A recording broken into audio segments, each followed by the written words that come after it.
يا بني إسرائيل اذكروا نعمتي التي أنعمت عليكم وأوفوا بعهدي أوف بعهدكم وإياي فارهبون وآمنوا بما أنزلت مصدقا لما معكم ولا تكونوا أول كافر به ولا تشتروا بآياتي ثمنا قليلا وإياي فاتقون ولا تلبسوا الحق بالباطل وتكتموا الحق وأنتم تعلمون وأقيموا الصلاة وآتوا الزكاة واركعوا مع الراكعين أتأمرون الناس بالبر وتنسون أنفسكم وأنتم تتلون الكتاب أفلا تعقلون واستعينوا بالصبر والصلاة وإنها لكبيرة إلا على الخاشعين الذين يظنون أنهم ملاقو ربهم وأنهم إليه راجعون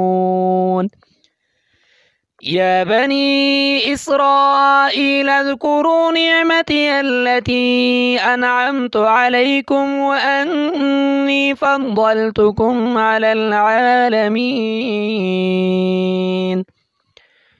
واتقوا يوما لا تجزي نفس عن نفس شيئا ولا يقبل منها شفاعة ولا يؤخذ منها عدل ولا هم ينصرون وإذ نجيناكم من آل فرعون يسومونكم سوء العذاب يذبحون أبناءكم ويستحيون نساءكم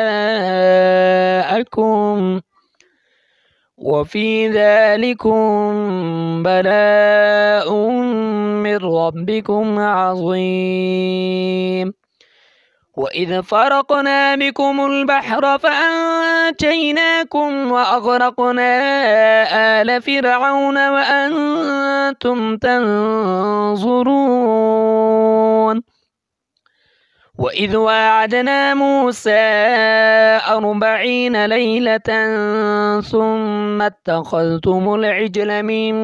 بعده وأنتم ظالمون ثم عفونا عنكم من بعد ذلك لعلكم تشكرون وإذ آتينا موسى الكتاب والفرقان لعلكم تهتدون وإذ قال موسى لقومه يا قوم إنكم ظلمتم أنفسكم باتخاذكم العجل فتوبوا إلى بارئكم فاقتلوا أنفسكم ذلكم خير لكم عند بارئكم فتاب عليكم إنه هو التواب الرحيم وإذ قلتم يا موسى لن نؤمن لك حتى نرى الله جهرة فأخذتكم الصاعقة وأنتم تنظرون ثم بعثناكم من بعد موتكم لعلكم تشكرون وظللنا عليكم الغمام وأنزلنا عليكم المن والسلوى كلوا من طيبات ما رزقناكم وما ظلمونا ولكن كانوا أنفسهم يظلمون وإذ قلنا ادخلوا هذه القرية فكلوا منها حيث شئتم رغدا وادخلوا الباب سجدا وقولوا حطة نغفر لكم خطاياكم وسنزيد المحسنين. فبدل الذين ظلموا قولا غير الذي قيل لهم فأنزلنا على الذين ظلموا رجزا من السماء بما كانوا يفسقون.